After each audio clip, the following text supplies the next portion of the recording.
नमस्कार। Technical analysis course के इस पहले एपिसोड में आपका स्वागत है।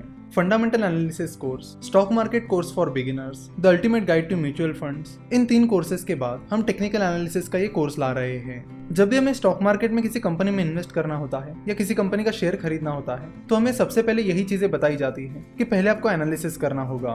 फिर हमारे दिमाग में अगला सवाल ये आता है कि एनालिसिस कैसे किया जाता है, कौन कौन से टाइप्स के एनालिसिस होते हैं और किन सिचुएशंस के लिए कौन सा एनालिसिस हमें करना चाहिए। तो आपको बता दूं कि बेसिकली 2 तरह के एनालिसिस होते हैं, टेक्निकल एनालिसिस और फंडामेंटल एनालिसिस। तो पहले टेक्निकल एनालिसिस की बात करते हैं। टेक्निकल एनालिसिस में कंपनी के शेयर प्राइस और कंपनी के वॉल्यूम का एनालिसिस किया जाता है और उनका एनालिसिस करके उस कंपनी की फ्यूचर प्राइस को प्रेडिक्ट किया जाता है। वही फंडामेंटल एनालिसिस का तरीका अलग होता है। जिन लोगों ने फंडामेंटल एनालिसिस का कोर्स किया है उन्हें फंडामेंटल एनालिसिस की डिटेल जानकारी मिल गई होगी। फिर भी जिन लोगों को फंडामेंटल एनालिसिस पता नहीं है उनके लिए हम फंडामेंटल एनालिसिस के कुछ बेसिक चीजें रिपीट करते हैं। तो फंडामेंटल एनालिसिस में कंपनी के मैनेजमेंट का एनालिसिस किया जाता है कि कंपनी का मैनेजमेंट कैसा है, उनके एथिक्स कैसे हैं, कंपनी कॉर्पोरेट गवर्नेंस को फॉलो करती है या नहीं करती है।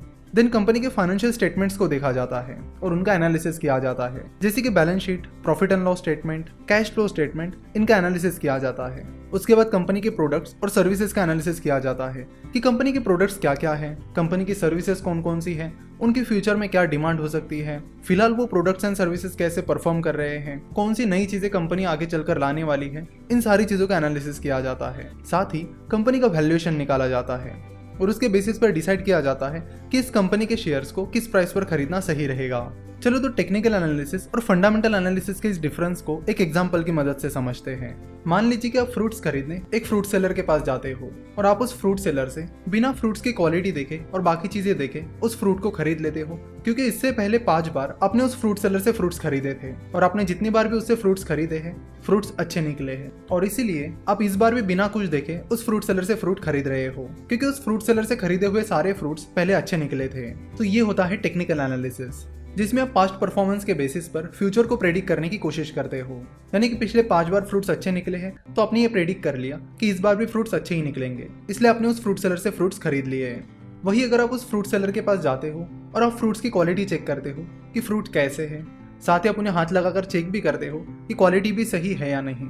उसके अलावा आप फ्रूट सेलर का भी एनालिसिस कर रहे हो कि वो फ्रूट सेलर कैसा है, वो अच्छे फ्रूट्स बेचता भी है या नहीं, वो अच्छे फ्रूट्स बेचकर अच्छा बिजनेस करता है या फिर कुछ भी बेचकर बस पैसे कमाने की कोशिश करता है, जिस प्राइस पर वो फ्रूट्स बेच रहा है वो सही है या नहीं। ये सारी चीजें जब आप चेक करते हो तब आप फंडामेंटल एनालिसिस कर रहे होते हो। तो इन शॉर्ट टेक्निकल एनालिसिस में शेयर की प्राइस और वॉल्यूम का डिटेल एनालिसिस करके शेयर की फ्यूचर प्राइस को प्रेडिक्ट किया जाता है, यानी पास्ट परफॉर्मेंस का एनालिसिस करके शेयर की फ्यूचर प्राइस को प्रेडिक्ट किया जाता है। वही फंडामेंटल एनालिसिस में कंपनी के financial details, valuation, management analysis etcetera, इन सब का एनालिसिस करके डिसाइड किया जाता है कि कंपनी में इन्वेस्ट करना चाहिए या नहीं।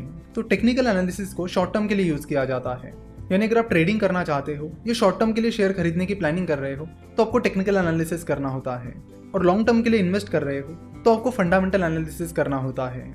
जाने माने इन्वेस्टर मिस्टर वॉरेन बफेट के मेंटर बेन ग्राहम कहते हैं कि stock market is like a voting machine in the short run and it is like a weighing machine in the long run. यानी वो कहते हैं कि स्टॉक मार्केट शॉर्ट टर्म में एक वोटिंग मशीन की तरह है जहां पर बहुत सारी वोलेटिलिटी होती है, बहुत ज्यादा अनसर्टेनिटी होती है। वही लॉन्ग रन में स्टॉक मार्केट एक वेइंग मशीन की तरह काम करता है जहां पर कंपनी की जो एक्चुअल वैल्यू है वो आपको लॉन्ग टर्म में दिखने मिलती है। तो टेक्निकल एनालिसिस शॉर्ट टर्म में होता है और टेक्निकल एनालिसिस की मदद से इमोशंस, साइकोलॉजी और इरेशनल बिहेवियर का स्टडी किया जाता है। शॉर्ट टर्म में स्टॉक मार्केट में लोग बहुत सारे डिसीजंस इमोशंस के बेसिस पर लेते हैं। कई बार वो अपना इरेशनल बिहेवियर दिखाते हैं जिसकी वजह से शेयर प्राइस ऊपर नीचे दौड़ती रहती है।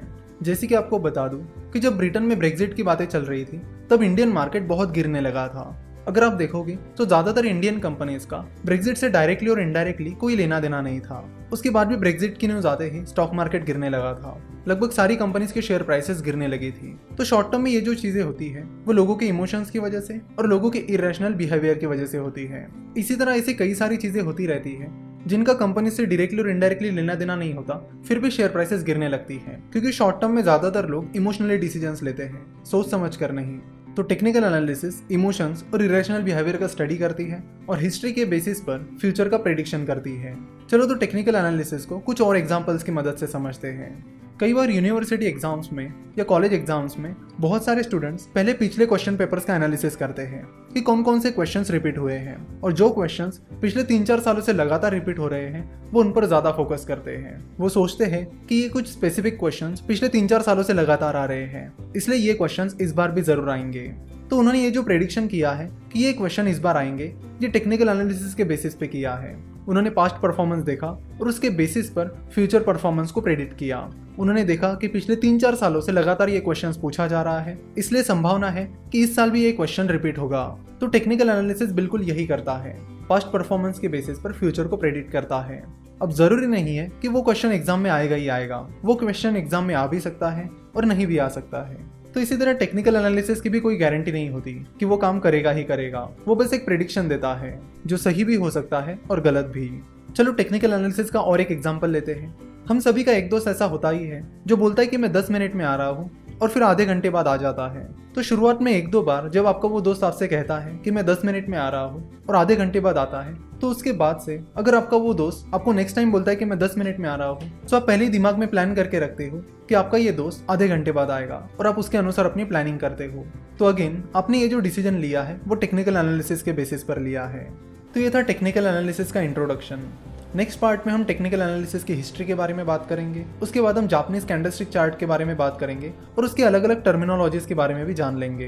तो आज यहीं पे रुकते हैं और आशा करते हैं कि आपको टेक्निकल एनालिसिस क्या होता है ये समझ में आया होगा। तो नेक्स्ट लेक्चर से हम टेक्निकल एनालिसिस को शुरुआत करेंगे।